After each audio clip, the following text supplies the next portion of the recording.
Graça e paz, irmãos e ouvintes. Começamos mais um episódio de número 9 do nosso podcast, o podcast da Mocidade Presbiteriana em Itabuna. Eu me chamo Wesley Ribeiro e mais uma vez nós recebemos o nosso irmão Igor Ribeiro para mais este episódio. Seja bem-vindo, Igor. Amém, meus irmãos. Foi um prazer estar aqui. Vamos lá. Para hoje nós temos o texto de Marcos no capítulo 2, a partir do versículo 13 ao 17.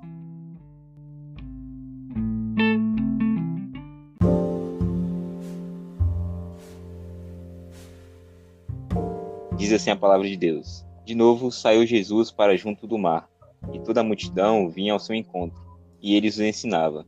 Quando ia passando, viu a Levi, filho de Alfeu, sentado na coletoria, e disse-lhe: Segue-me. E ele se levantou e o seguiu. Achando-se Jesus à mesa na casa de Levi, estavam juntamente com ele e com seus discípulos muitos publicanos e pecadores, porque estes eram em grande número e também o seguiam.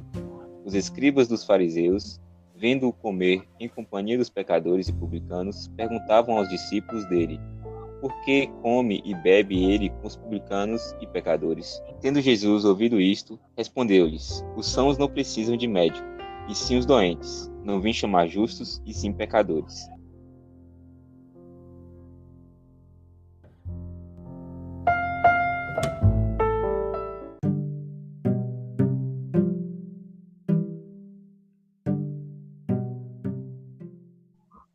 Então, gente, é sempre bom quando nós vamos fazer um estudo de um texto bíblico, né, que nós tenhamos em mente o contexto dentro do qual o texto está inserido, para que a gente consiga conectar os elementos ali, né, ver como aquele discurso se encaixa na história.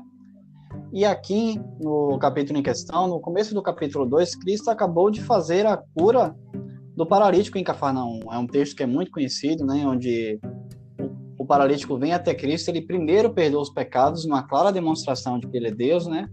Os escribas, reconhecendo que essa interpretação inferia como isso, né, o chamam de blasfemo por causa disso. E então, Cristo mostra mais uma vez que ele é Deus, falando que Cristo sondou seus pensamentos, né?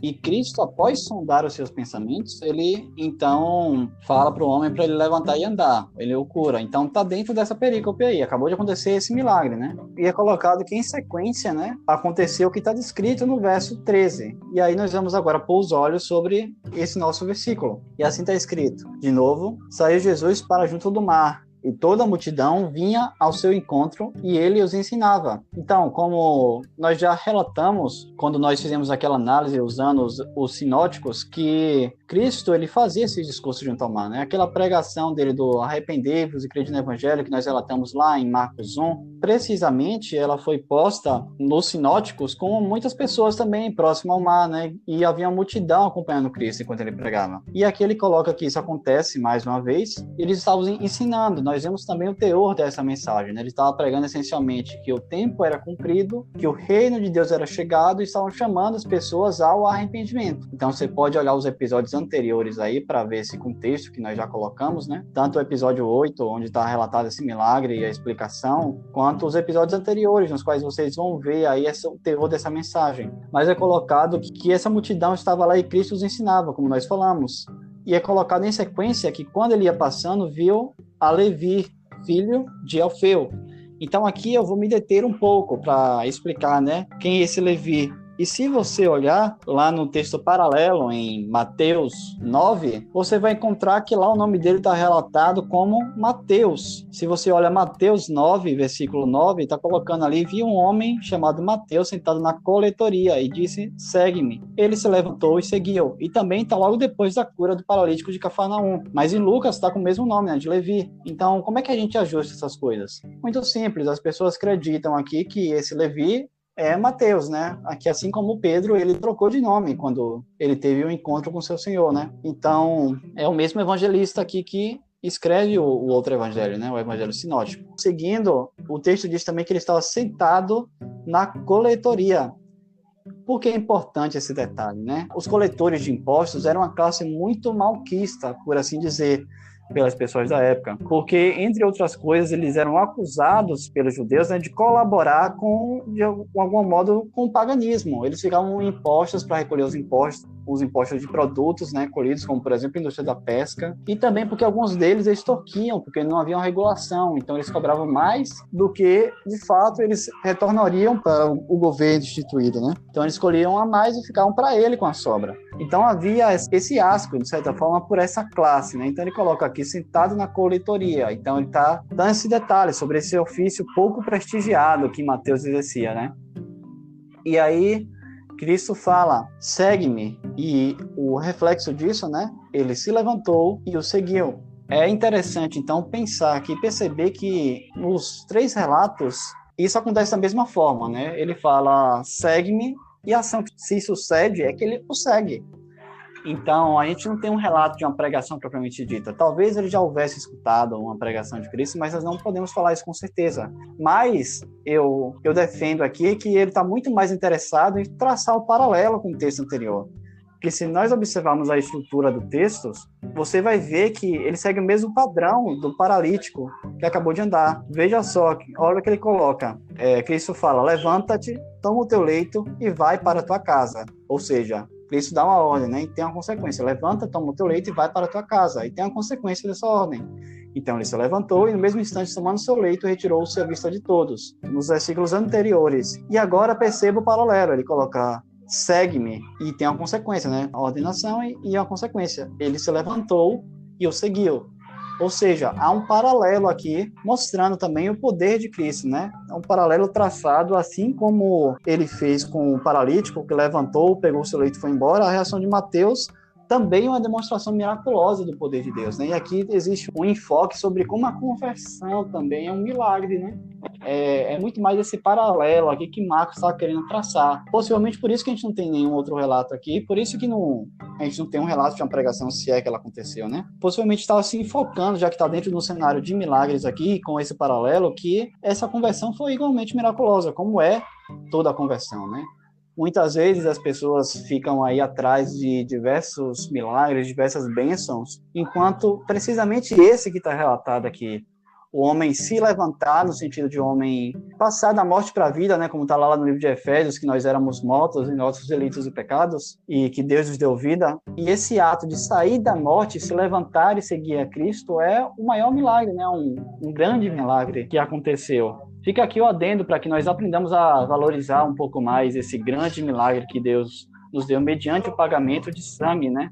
Posto isso, no relato que se segue, aqui a partir do versículo 15, nós temos aqui dito que após esse acontecimento que foi relatado aqui, Jesus estava à mesa na casa de Levi, juntamente com seus discípulos, né, muitos publicanos e pecadores, porque estes eram em grande número e o seguiam. Existe aqui uma intencionalidade nesse relato que estavam em grande número e o seguiam, né? Porque nós já vimos que Marcos escreve principalmente para um público gentil. Então, apontar que após essa conversão, Cristo vai ceiar com ele, aponta uma identificação, né? Um Cristo que vai ao socorro dos pecadores arrependidos. A partir do versículo 16, aí também é colocado outro ponto. Olha só, os escribas e os fariseus, vendo comer na companhia de pecadores e publicanos, perguntavam aos discípulos dele, por que come e bebe ele com os publicanos e pecadores? Então, é interessante aqui, os irmãos já conhecem, né, mas é interessante focar que os fariseus, particularmente, eles fazem parte eles eram partidários de uma forte tradição judaica, né, que descendia dos Hassidim, e, por assim dizer, eles buscavam meticulosamente manter a fidelidade da lei ante a todo o contexto que existia lá do paganismo greco-romano, né, daquela mistura das coisas.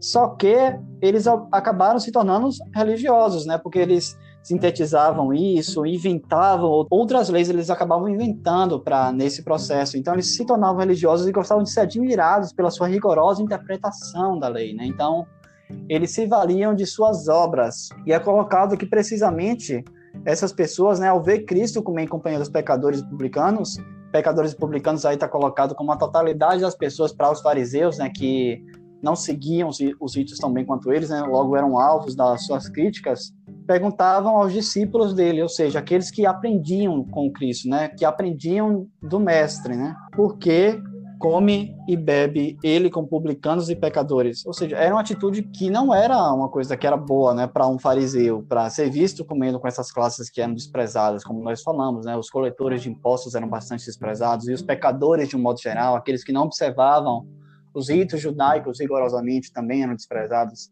E ele pergunta isso, e quem responde é Cristo. Cristo não deixa os discípulos responderem, por assim dizer, né?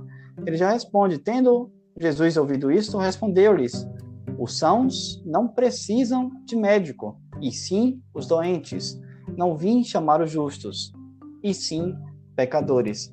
Então, Cristo, sempre muito preciso, direto, e aqui ele usa de ironia, né, um pouco, porque ele vem, a resposta que vai de encontro a essa atitude, nesse questionamento, por que ele estaria comendo com pecadores, é uma resposta que ele vai criticar a postura farisaica, apontando precisamente que eles não eram justos, né? Ele coloca aqui, os sãos não precisam de médico, e sim os doentes, ou seja, é uma relação que é bem fácil de entender, né? Somente quem sabe que está doente procura um médico. Se a pessoa não sabe que está doente, ela não vai buscar tratamento para a doença que tem. Se nós lemos ainda os evangelhos paralelos, Mateus ele coloca ainda uma última frase no final desse relato.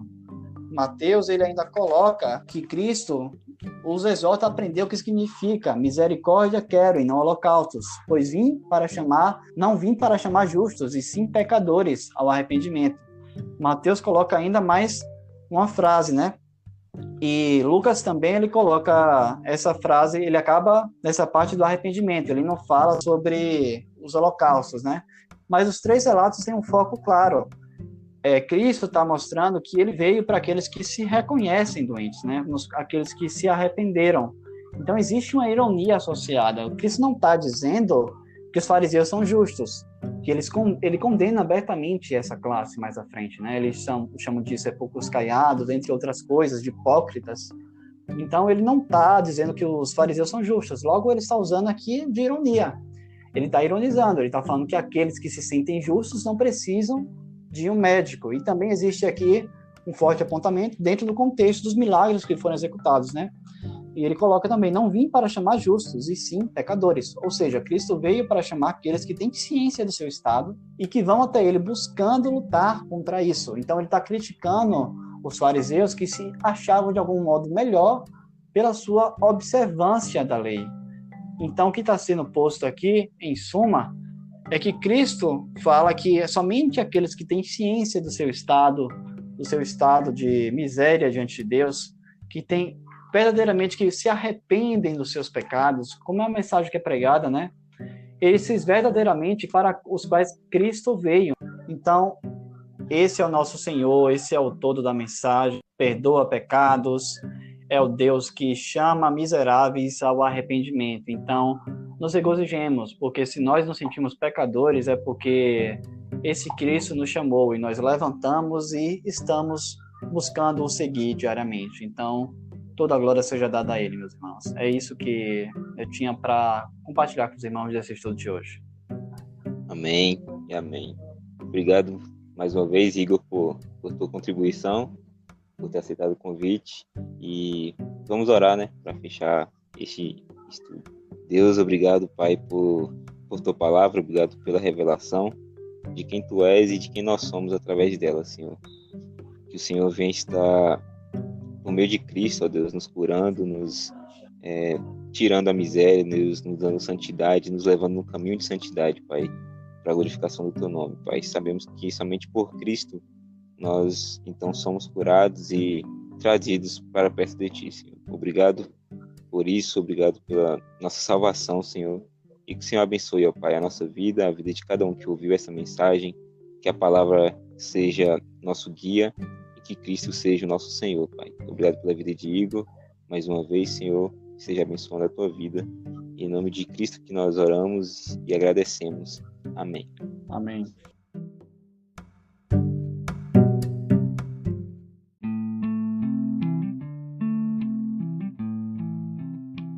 Valeu, é isso, pessoal. Este foi mais um episódio e esperamos você para o próximo. Até lá. Tchau, tchau, gente. Me chamaram louco, festeiro e beberrão. é santo, mas não lava as mãos. Mas no meio da gentalha, o mestre nem se importou. Repartia graça e amor, amor. E aquela cidade toda se espantou. No banquete nenhum forte entrou. Por isso vem, deixa a soberba de lado e vem, que é só no meio dessa gentalha que tem comida e bebida de graça.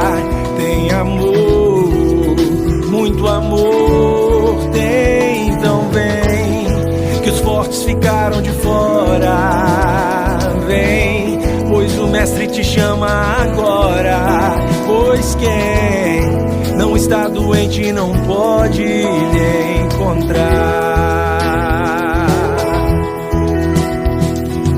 Mas no meio da gentalha, o mestre nem se importou.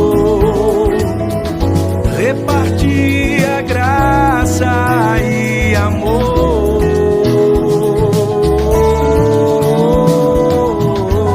E aquela cidade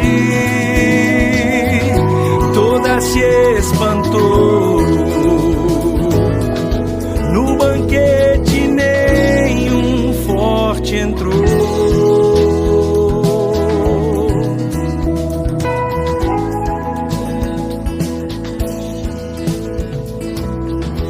Hoje tem banquete, já mandou chamar.